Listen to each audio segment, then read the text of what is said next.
നമസ്കാരം. V3D നെസ്റ്റിൻ്റെ പുതിയൊരു വീഡിയോയിലേക്ക് ഏവർക്കും സ്വാഗതം. ഇന്നത്തെ പുളിസാദത്തിന് വേണ്ടിയുള്ള ചോറ് നമ്മൾ റെഡിയാക്കി വെച്ചിട്ടുണ്ട്. എണ്ണ ഒന്ന് ചൂടായിട്ടുണ്ട് അല്ലേ? ഇത് നന്നായിട്ട് ചൂടായിട്ടുണ്ട്. ഇനി നമുക്ക് അതിനകത്തേക്ക് 1 ടേബിൾ സ്പൂൺ ഉഴുന്നിട്ട് കൊടുക്കാം. ഉഴുന്നൊന്ന് വാടി വന്നിട്ടുണ്ട്. ഇതിലേക്ക് നമുക്ക് 1 ടീസ്പൂൺ പരിപ്പിട്ട് കൊടുക്കാം.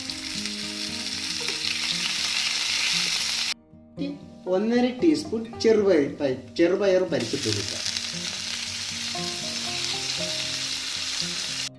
പരിപ്പ് വർഗ്ഗങ്ങളെല്ലാം നമ്മൾ നന്നായിട്ട് മൂത്തിട്ടുണ്ട്. ഇതിലേക്ക് നമുക്ക് 3 വറ്റൽമുളക് ചേർത്ത് കൊടുക്കാം.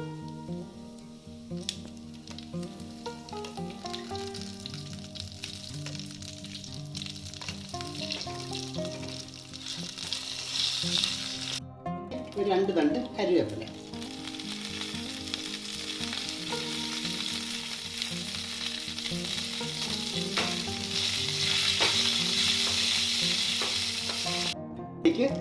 നമുക്ക് കശുവണ്ടി ചേർത്ത് കൊടുക്കാം.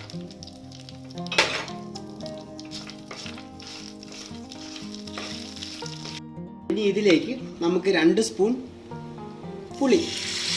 നമ്മൾ ഉണ്ടാക്കുന്നത് പുളിസാദമാണ് അല്ലേ? അപ്പോൾ അതിലേക്ക് നമ്മൾ 2 സ്പൂൺ പുളി ഇത് നമുക്കൊന്ന് മിക്സ് ചെയ്യാം. പുളിസാദത്തിന് പുളി വേണം. ഉപ്പും പുളിയും എല്ലാം വരുന്നുണ്ടല്ലോ. അപ്പോൾ അതിന് ഒന്ന് ക്രമീകരിക്കാൻ വേണ്ടിയിട്ട് നമുക്ക് അതിനകത്തേക്ക് 1 സ്പൂൺ ശർക്കരപ്പാനി ഒഴിച്ചു കൊടുക്കാം. പുളിയുടെ നമ്മൾ ഇതിനകത്ത് ഉപയോഗിച്ചിരിക്കുന്നത് സിറപ്പാണ് ഉപയോഗിച്ചിരിക്കുന്നത്, ഒറിജിനൽ സിറപ്പ്.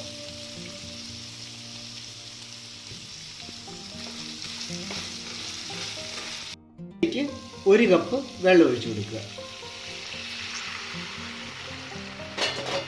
ഇനി ഇതിലേക്ക് ഉപ്പ്. അപ്പോൾ ഇത് നന്നായിട്ട് തിളച്ച് വന്നിട്ടുണ്ട്.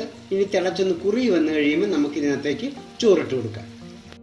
നന്നായിട്ട് തിളച്ച് കുറുകി വന്നിട്ടുണ്ട്. നമുക്കിതിനകത്തേക്ക് കുറേശ്ശെ ചോറിട്ട് കൊടുക്കാം.